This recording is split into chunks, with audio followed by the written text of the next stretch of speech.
Mr. Bolkestein, the floor is yours. Now we all know that the theory can never be established merely by examples. It can only be established by showing some internal inherent logic. Professor Chomsky has not done so. Professor Chomsky? He's quite right when he says you can't just pick examples. You have to do them in a rational way. That's why we compared examples. The truth is that things are not as simple as Professor Chomsky maintains. Another of Professor Chomsky's case studies concerns the treatment that Cambodia has received in the Western press. Here he goes badly off the rails. We didn't discuss Cambodia.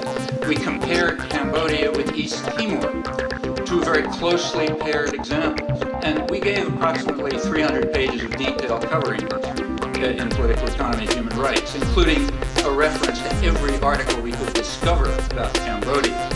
Many Western intellectuals do not like to face the facts and balk at the conclusions that any untutored person can draw. Many people are very irritated by the fact that we exposed the extraordinary deceit over Cambodia and paired it with the simultaneous suppression of the U.S.-supported ongoing atrocities in Timor.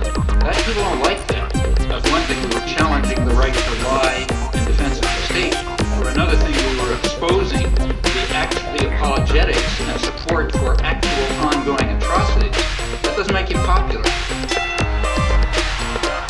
Where did he learn about the atrocities in East Timor or in Central America, if not in the same free press which he so derides? You can find out where I learned about them by looking at my footnotes. I learned about them from human rights reports, from church reports, from refugee studies, and extensively from the Australian press. There was nothing from the American press because it was silenced.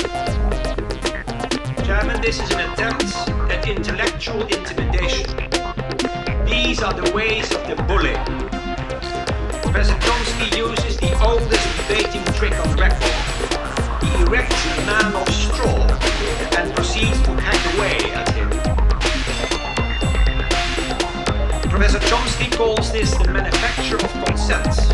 I call it the creation of consensus. In Holland we call it draagvlak, which means foundation. Professor Chomsky thinks it is deceitful, but it is not. In a representative democracy, it means winning people for one's point of view. But I do not think that Professor Chomsky believes in representative democracy. I think he believes in direct democracy. With Rosa Luxemburg, he longs for the creative, spontaneous, self-correcting force of mass action. That is the vision of the anarchist. It is also a boy's dream.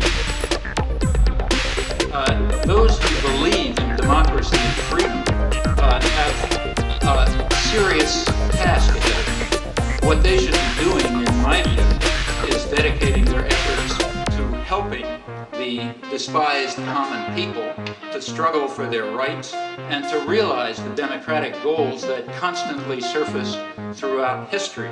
They should be serving not power and privilege, but rather their victims. Freedom and democracy are by now not merely values to be treasured, they are quite possibly the prerequisite to survival.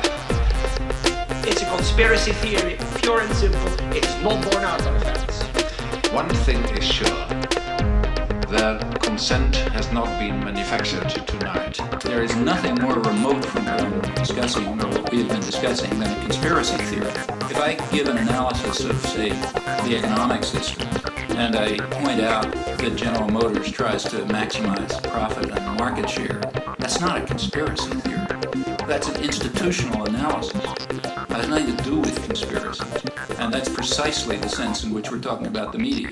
The phrase conspiracy theory is one of those that's constantly brought up, and I think its effect simply is to discourage institutional analysis.